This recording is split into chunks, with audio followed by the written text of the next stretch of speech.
Good morning, welcome back to my channel. আশা করি তোমরা সবাই খুব ভালো আছো, আমিও ভালো আছি। সকাল সকাল উঠে স্নান টান করিয়ে একবারে নিচে নেমেছি। তো ওদিকে রান্নাবান্না শুরু হয়ে গেছে। তো এখন আমি মাছটাকে খেতে দিয়ে দেবো। মাঝে মধ্যে মা খেতে দেয়, মাঝে মধ্যে আমি খেতে দিই। তো আজকে আমাদের বিয়ে বাড়ি আছে, তো এই বেলা সেরকম রান্নাবান্না হচ্ছে না, মোটামুটি রান্নাবান্না হচ্ছে। ও যতটা মানে ওর যতটা দরকার সেই মতোই হচ্ছে। আর আমরা মুড়ি টুড়ি খেয়ে নেবো, দিয়ে আমরা বেরোবো। আর ওকে টিফিনের জন্য রুটি আর ছোলা ডাল আর আলুর তরকারি করে দেওয়া হচ্ছে। তো ওই দিয়ে আমরা মুড়ি খেয়ে নেবো। আর ওর ভাতে কী কী হচ্ছে না হচ্ছে সেগুলো তোমাদের সাথে চলো শেয়ার করি। তো প্রথমে আমি মাছটাকে খেতে দিয়ে দিই।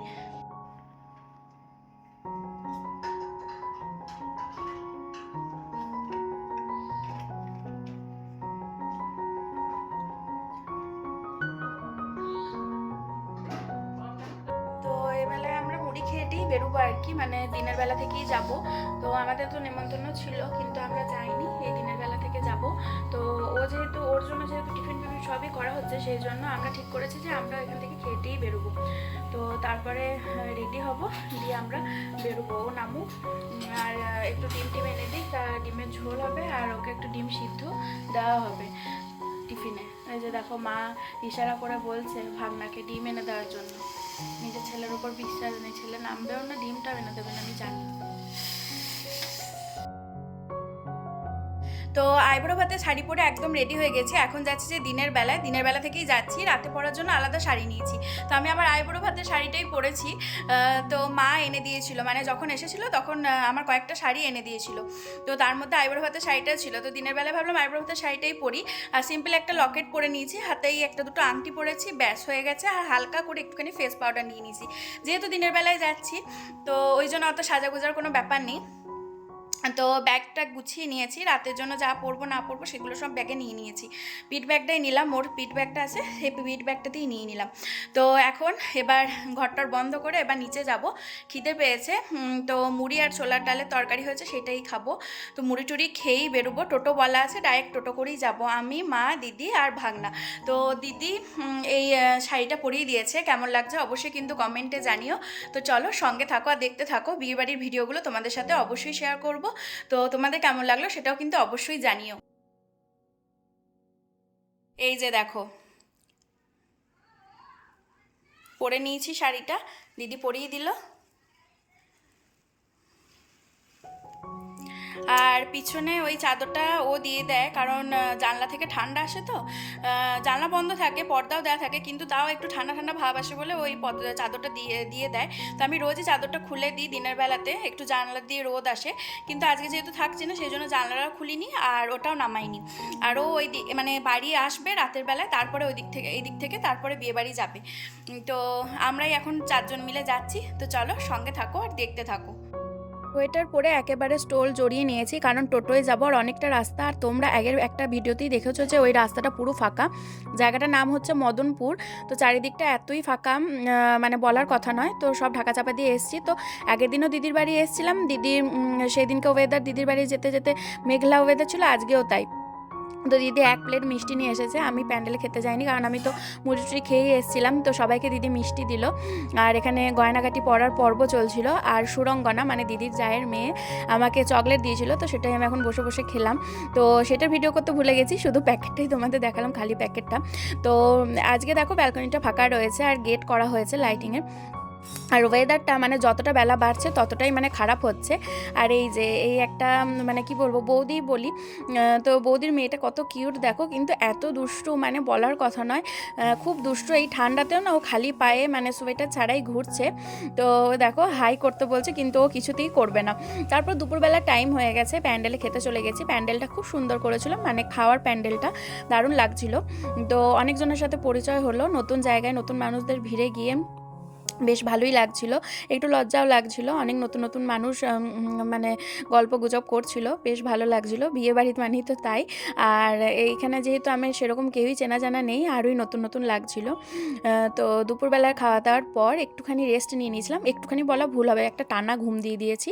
আর ওয়েদারটা নাকি আরোই বাজে, বৃষ্টিও হচ্ছিল অন্য সাইডগুলোতে, আমাদের ওদিকেও বৃষ্টি হয়েছে। তো আজকে না মায়েরও একটা বিয়ে বাড়ি আছে, বেশ মজা লাগছিল যে মাও মানে ভালো মন্দ খেতে পারবে, এরকম একটা ব্যাপার। তো কারণ মা তো ওইদিকে বিয়েবাড়ি পায় না, কারণ আমিও আগে যখন ওখানে থাকতাম একটাও বিয়েবাড়ি আমরা কোনো দিনই পেতাম না। তো এই যে রেডি হয়ে গেছি, আমার লুকটা কেমন লাগছে অবশ্যই জানিও। দিদি চুলটাকে বেঁধে দিয়েছে, মানে খোপা করে ফুল এঁটে দিয়েছে। আর এই যে করম ফুলটা, ওটা জানো ও আগের দিন এনেছিল অফিস থেকে আসার সময়। তো ওই করম ফুলটা আমি আনতে একদম ভুলে গেছি, ওটা ফ্রিজেই রাখা আছে। তো এখানে দিদির বাড়িতে অনেক করম ফুল আনা হয়েছিল, তো দিদি আমাকে আর দিদিকে, মানে ওই মিঠু দিয়ে আমাকে আর দিদিকে মাথায় আটার জন্য করম ফুল দিয়েছে। তো মনটা একটু শান্তি হলো, কিন্তু একটু কোথাও খারাপ লাগা থেকেই গেল যে ওর আনা ফুলটা আমি মাথায় আটকাতে পারলাম না। আসলে সব মনে করে করেই ভরেছিলাম ব্যাগে, কিন্তু ফুলটাই ভরতে ভুলে গেছি। তো দুজনকে কেমন লাগছে জানিও। তো দিদির লুকটাও বেশ ভালো লাগছিল, কারণ দিদি চুলটাকে বেশ অন্যরকম করে বেঁধেছিল। আর মিঠু দিদির বাড়িতেই হচ্ছে কনেযাত্রী মানুষজন যারা আসবেন তারা বসবেন, তো এই জন্য এখানে চেয়ারের ব্যবস্থা করা হয়েছে। তো 100 জন মতো আসবেন বলেছিলেন, তো চেয়ার পেতে একদম রেডি, আর লাইটিংও করা হয়েছে। এই যে এটা এই হচ্ছে সুরঙ্গনা, খুব মিশুকে আর খুব বন্ধু হয়ে গেছে আমার সাথে ওর। তো খুব গল্পগুজব করেছি, সারাদিনটা বেশ ভালোই কাটিয়েছি। এই যে হচ্ছে বর আর বউ, কেমন লাগছে বর বউকে অবশ্যই জানিও। তো এই আমি যে রয়্যাল ব্লু কালারের শাড়িটা পরেছি ওটা তো আমার এক বোনের বিয়েতেও একবার পরেছিলাম। আর দিদি যে শাড়িটা পরেছে ওটা হচ্ছে দিদির বেনারসি। তো দিদির বেনারসি কালারটা কি সুন্দর, তাই না? আমার তো দারুণ লাগে দিদির এই বেনারসিটা। আর তোমাদের তো বলতে ভুলে গেলাম, শাড়িটাও দিদি পরিয়ে দিয়েছিল। তো দিদি পুরোপুরি আমাকে রেডি করার পর নিজে রেডি হয়েছে, আর মাও মোটামুটি রেডি হয়ে গেছে। মাকে আমি বলছিলাম যে ওয়াইপস দিয়ে মুখটাকে মুছে নাও, পরিষ্কার করে নাও। তো মা বেশ এই প্রথমবার ওয়াইপস ইউজ করলো। তো মা বলছে যে দারুণ তো জিনিসটা দেয়। আমি বললাম যে হ্যাঁ, যখনই আমি দেবো তখন ইউজ করো।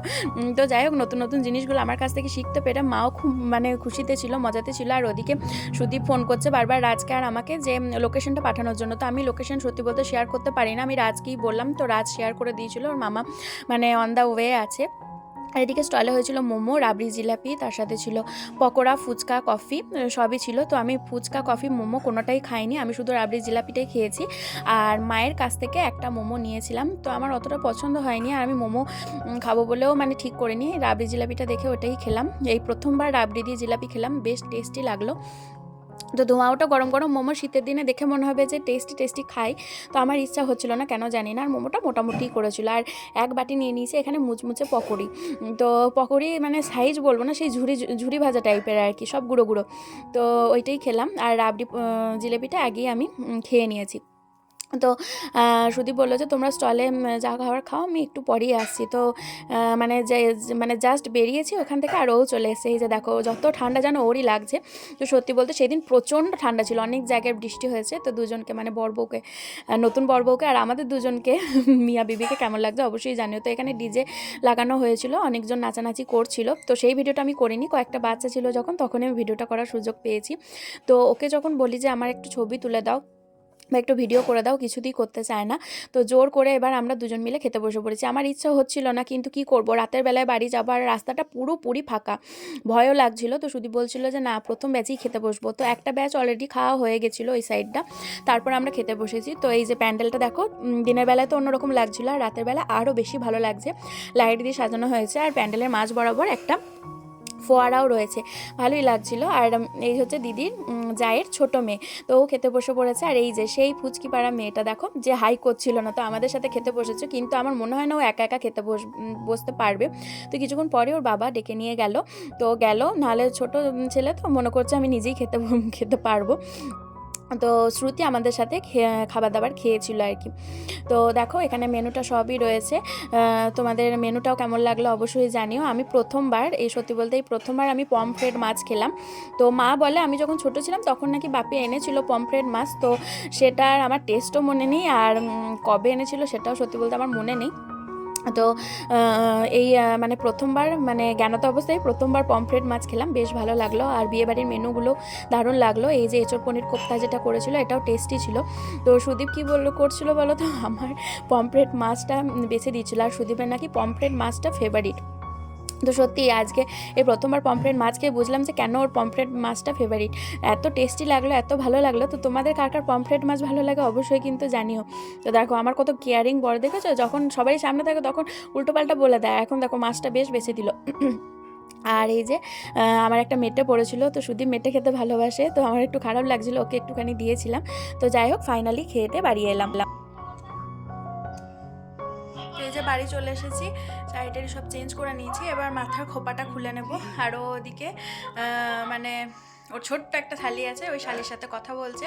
ও মাঝে মধ্যেই ফোন করে আর মজার মজার কথা বলে, ও সেইটার সাথে তাহলে তাল মিলোয়। তো আমরা খেয়েটেই আর কি ব্যাগটা রেডি করিয়ে রেখেছিল মা, একদম ব্যাগ নিয়েই একবারে বেরিয়ে পড়েছি। তো ভিডিও আর করিনি, কারণ খেয়েই উঠেই বেরিয়ে চলে এসেছি। ও খুব তাড়াতাড়ি করছিল আর অনেকটা রাত হয়ে গেছিলো, আর পুরো রাস্তাটাই ফাঁকা। তো আমাদের একটু অসুবিধা হবে বলে মানে ভয় লাগছিল, তো সেই জন্য আমরা তাড়াতাড়ি বেরিয়ে আসার চেষ্টা করেছি। তো 9:30টার মধ্যে খেয়ে বেরিয়ে পড়েছি। তো এখন হচ্ছে যে এবার শুধু চুলটা খুলে নেবো।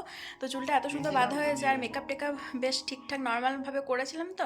তো একদমই চেঞ্জ করতে ইচ্ছা হচ্ছিলো না, কিন্তু কি করা যাবে, একটুখানি সময়ের জন্য এই যে এইটুকুনি রেডি হওয়া, আবার এখন সব খুলে ফেলো আর মেকআপ টেকআপ সব তুলে ফেলো।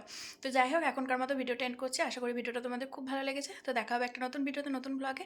ততক্ষণের জন্য গুড নাইট, শুভরাত্রি। সবাই ভালো থেকো, সুস্থ থেকো, বাই বাই। পুরোপুরি একটা দিন পর তোমাদের সাথে ভিডিও শেয়ার করছি। আজকে হচ্ছে 26শে জানুয়ারি। আজকে আমার বাড়ি যাওয়ার মানে দাঁড়াহাট যাওয়ার কথা ছিল, কিন্তু সুদীপের যেহেতু আজকে দিনটা ছুটি আছে, তো আমি মাকে বলেছিলাম আজকে দিনটা আমি বাড়িতেই থাকবো। তো এখানে রাজ প্রথমবার বাইক চালানো প্র্যাকটিস করছিল, ওর দিদাকেও চাপিয়েছিল। তো মাকে বলছিলাম দেখো হাত পা ভেঙে যায় না, ও প্রথম মানে চালাচ্ছে। তো আজকে আমাদের বাড়িতে দেখো এলাই আয়োজন। আজকে হচ্ছে ফুলকপি আলু মাছ দিয়ে ঝোল, আমার ফেভারিট হচ্ছে যে চিংড়ি মাছ, তার সাথে রয়েছে শাক চচ্চড়ি, সব রকম দিয়ে সবাই মিলে খেতে বসে পড়েছি। আর যখনই ক্যামেরাটা অন করি সুদীপের মুখটা তো তোমরা দেখতেই পাও। আর এখানে সন্ধ্যেবেলায় তারপরে সবাই মিলে এখানে কফি বিস্কিট আর কটকটি নিয়ে বসে গেছি। আর দিদি আর রাজ মানে আজকেই খেয়েটে বিকালবেলায় চলে গেছিলো। গুড ইভিনিং, শুভ সন্ধ্যা। তো সন্ধ্যাবেলায় কফি আর কটকটি ওইসব খাওয়ার পর আমরা এখন রান্নাঘরে ঢুকেছি দুই রাঁধুনি মিলে। এখন হচ্ছে যে আমরা এগরোল বানাবো। তো ডিম নিয়ে এলো, ঘরে ডিম ছিল না। তো প্রথমে ময়দাটাকে চালনি দিয়ে চেলে নেবো। তো সুদীপ বললো যে ওই বানাবে। তো জানি না কে বানাবো, কতটা কি বানাতে পারবো সেটা আমি এখনও কিছুই বুঝতে পারছি না। তো দেখা যাক দুজনের মধ্যে কে কি বানাতে পারি আর ঠিক করে খেতে পারি কিনা শেষ পর্যন্ত, তাই না? এখনও এখানে আমি তেল দিয়ে দিয়েছি, চিনি দিয়েছি একটুখানি, আর লবণ দিয়েছি, আর ময়দাটা নিয়ে নিয়েছি। এবার ভালো করে মিশিয়ে নিয়ে জল দিয়ে মাখবে। তো বললো যে ওই করবে। তুমি এমন পোজ দিচ্ছ কেন? দেখো এই এগরোলের রুটিগুলো বেলে দিয়েছি, আরও একটা একটা করে এখানে সেঁকে নিচ্ছে। দেখি মুখটা। আর এদিকে মা আর বসে থাকতে পারলো না, মা উঠে চলে এসেছে, দিয়ে এখানে শশাগুলোকে ছেলে দিচ্ছে। এবার আমি হালকা হালকা করে সব কুচি করে নেব। শশা, পেঁয়াজ, গাজর, কাঁচা লঙ্কা সবই বার করে নিয়েছি, এবার সব কুচি করে নেব।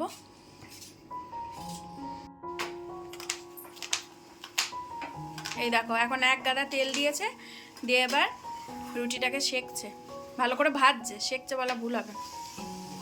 বাবা সসটা দাও, দেবো? মা দাও তো। না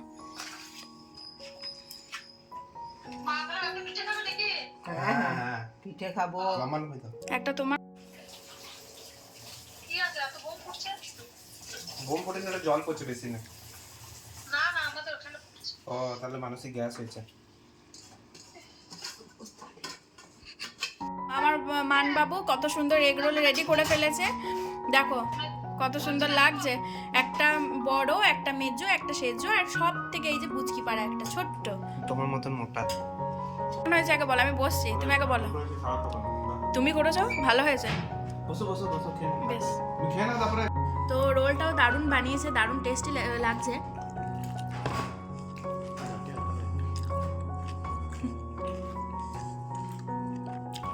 আমার লাগে আটা লেগে গেছে, সেটাই বলছো।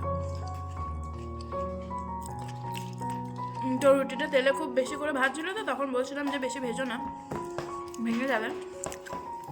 তারপরে দেখলাম মোড়া থেকে হালকা ফেটে ফেটে গেছে, কিন্তু খেতে ভালোই লাগছে।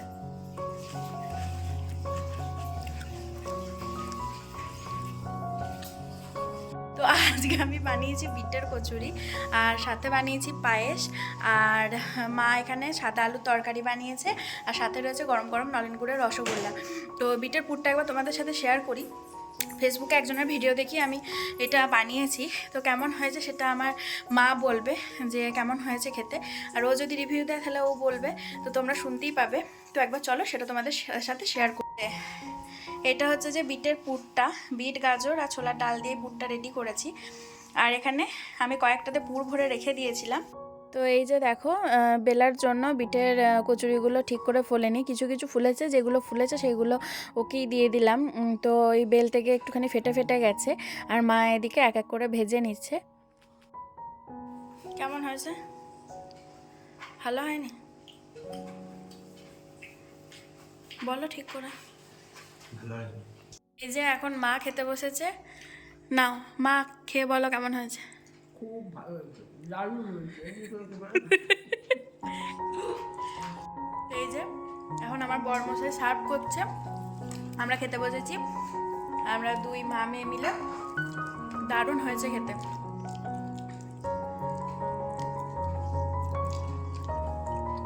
আর মা যে সাদা আলুর তরকারিটা বানিয়েছে, এটা দিয়ে আরো বেশি ভালো লাগবে।